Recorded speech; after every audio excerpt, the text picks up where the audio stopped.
Honorable Chief Minister's wish. He wanted a completely independent body.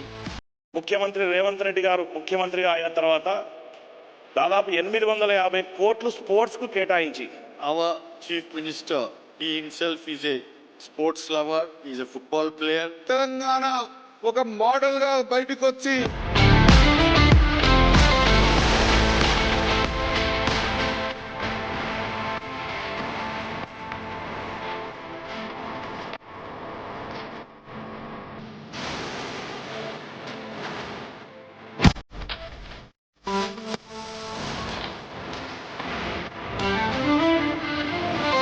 Telangana రాష్ట్ర ప్రభుత్వం చేపట్టబోతున్న క్రీడా విధానాల ద్వారా తెలంగాణ రాష్ట్రం దేశానికే ఆదర్శంగా ఉండే విధంగా పోరాట స్ఫూర్తి చైతన్యం ఉన్న ఈ ప్రాంతం క్రీడలలో రాణించాలి, ప్రపంచంతోనే పోటీ పడాలి, దేశానికి గొప్ప పేరు తీసుకురావాలి అంటే తెలంగాణ రాష్ట్రానికి ఒక క్రీడా విధానం